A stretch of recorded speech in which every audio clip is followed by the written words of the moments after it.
Hey everyone, I'm Stupid Hobbit, and I'd like to talk a little bit about Octavius Trauma Warlords. This is a build that's been floating around quite a bit in hardcore right now, especially because it's quite good at Shattered Realm. It is capable of absorbing quite a bit of punishment while still having relatively decent damage. For those of you wanting to see some gameplay, I'm going to include some links to some Shattered Realm pushes in the description. I have mainly used this character to farm around 50-51. I recently pushed up to 60 without too much difficulty, which I should have done much sooner because the arenas around the 50s are pretty bad. We'll be talking a lot more about Shattered Realm towards the end of this video. And yeah, so on to the build. This is an Octavius Trauma Warlord. It uses the full Octavius set, which is anyone who's ever seen a single piece of the set in this game has probably thought, it looks like that set would be pretty good for something with trauma, with Force Wave and Menhir. And lo and behold, it actually is. It's worth noting that there is a third option on this set, and that is supporting Inquisitor with Rune of Callistor to become a Paladin. You could also do some kind of Callistor plus Force Wave Tactician, yes, I believe that is, Soldier plus Inquisitor. I haven't really heard of anyone doing this combo, and I have not tested it myself, so I can't speak too much of it. What we can say for sure is that Aegis of Menhir is one of the best delivery abilities for dots in the entire game. It has a massive multiplier on it that is probably going to get nerfed in the next patch a bit, but even then, it's still going to be one of the best. It has a whopping, oops, this isn't Aegis. You're not Aegis. This is Aegis. 425% offhand damage, and this scales all the flat you get from various sources, which is what allows it to deliver such big and juicy dots. As you can see, Force Wave is only 240% by comparison. That being said, this build peaks, I'm going to be perfectly honest here, this is not the most engaging build to play. It peaks at around 200k-ish DPS. It is a bit boring. You're basically playing a dot-based build, except both your dots have, there you go, is your 200k. Both your dots have a relatively small AoE, so it's not like you can just clear massive waves at once. Sometimes Shattered Realm actually takes a bit of time when I'm, doing some of the deeper levels because I just don't clear through everything that quickly. It's slow, it's steady. The real advantage of this build is having, a really high armor rating and a good block rating as well, where it's 64 chance to block with Overguard down. Overguard doesn't affect chance to block, it affects damage block. Goes up to 4,000 damage block with 59% block recovery. Generally, I found that only the harshest combos will force me out of Shattered Realm. I've been able to handle most boss combos, including some of the nastier ones in the log arena, which everyone absolutely hates. But there are definitely still combos out there which will force you to, get out or lose your character. Especially stuff that does massive amounts of resist reduction, or stuff that combos roots with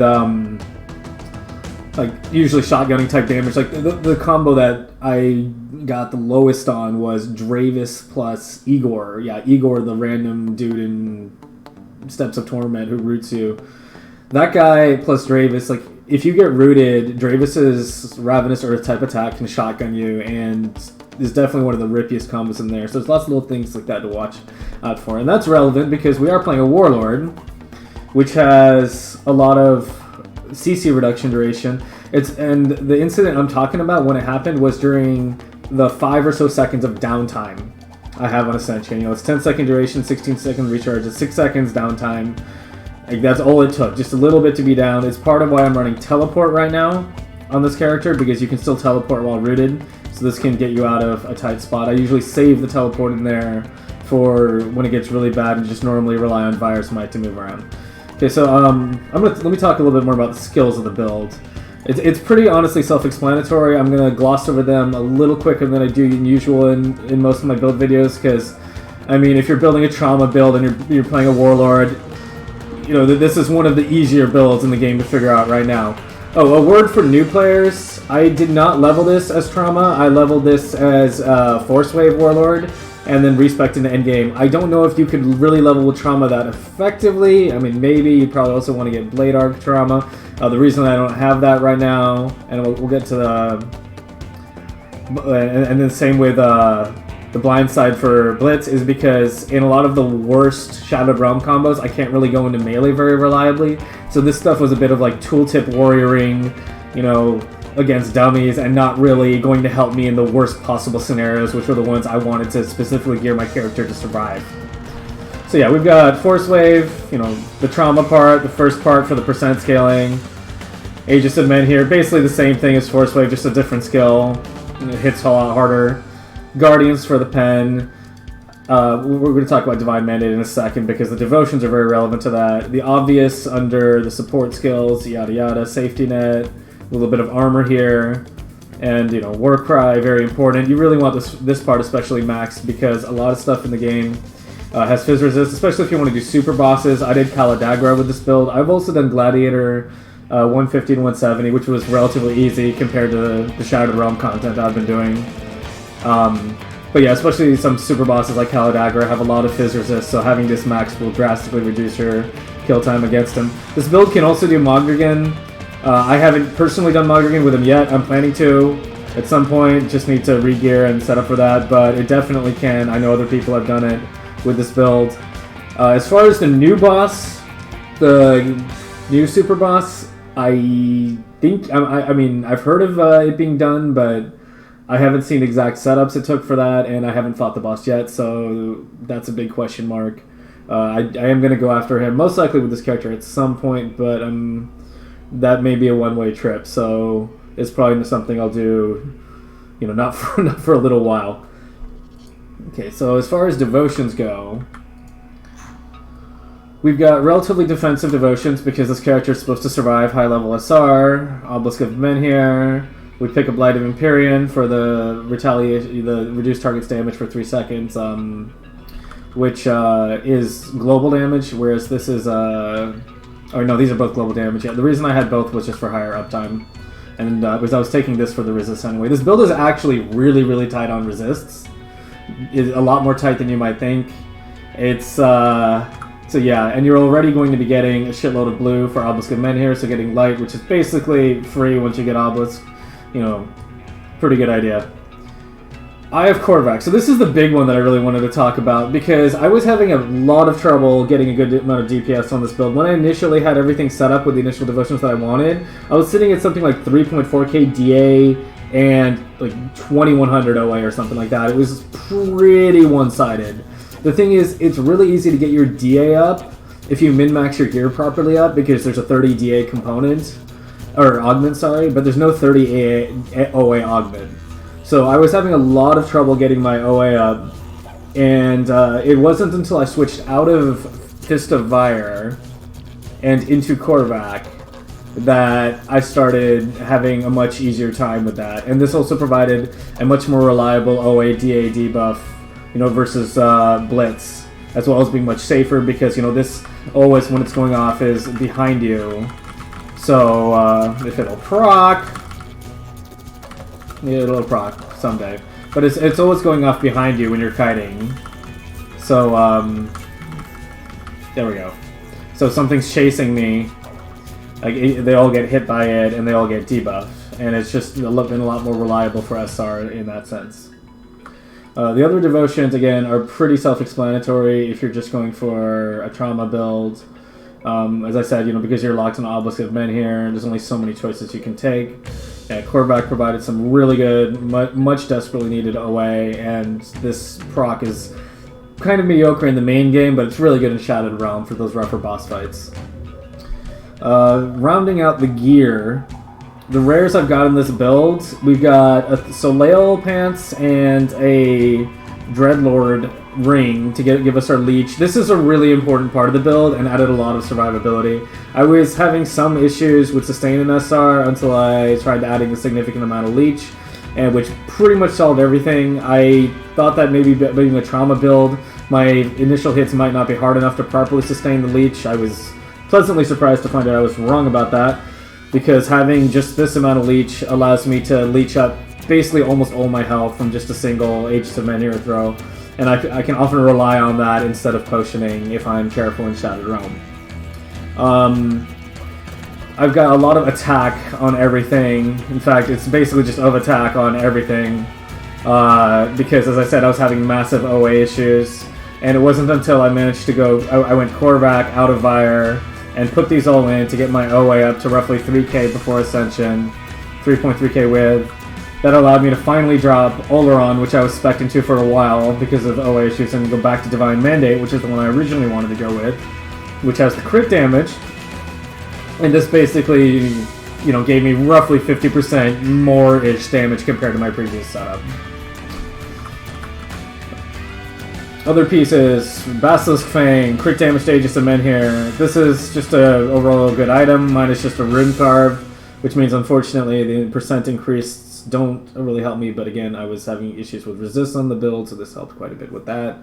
You know, we've got Tainted Hearts, Seal of Annihilation is also another option over here, but again, resists, so I wound up going with the Tainted, especially because I wanted to maximize my damage against multiple bosses at the same time. As far as why I'm using a Closed Fist and not the full set, I'm not a big fan of the full set. I think the Open Hand is quite a weak item, and the issue with it is that the set bonus only works on enemy death, so it's kind of like a win more type thing. It helps you when you're already killing shit, but in those really bad scenarios when you've got 3 really, really angry bosses chasing you around a really small arena, and none of them are summoning ads, like, you know, there's nothing to die, like, it just leaves you behind. It just leaves you completely behind. The Closed Fist is a bit of a better item. It's got quite a bit of OA, and had 2 resist. I was having really a bit of issue finding enough good OA rings to round out this build, so I wound up putting this in instead. I would rather have a rare, but this gave me some of the resist I needed as well, so it just wound up going in.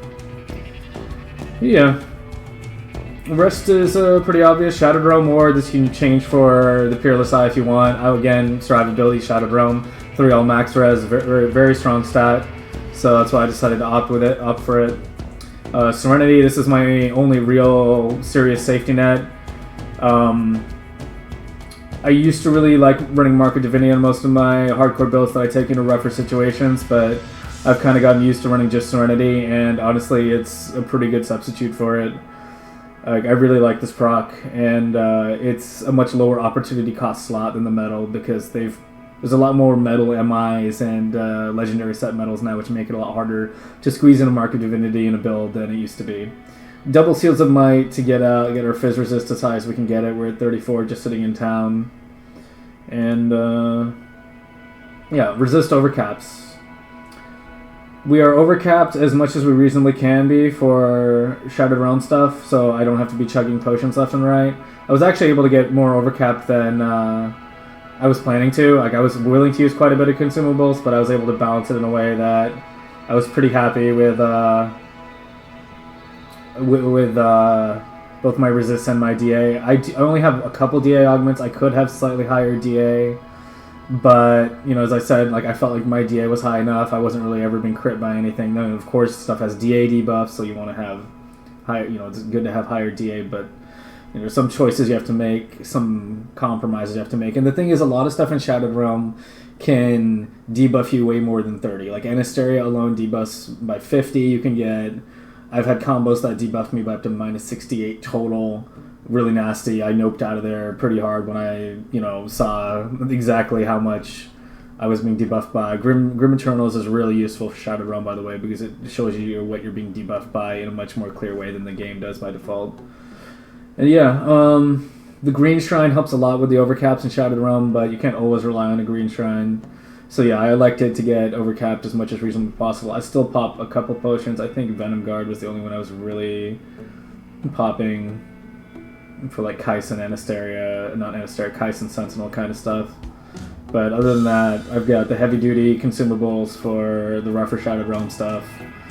These things take Ogden Bloom, but they add quite a bit. There's also a bunch of, like, smaller things, like the regen jelly you could also get, but I'm kind of lazy.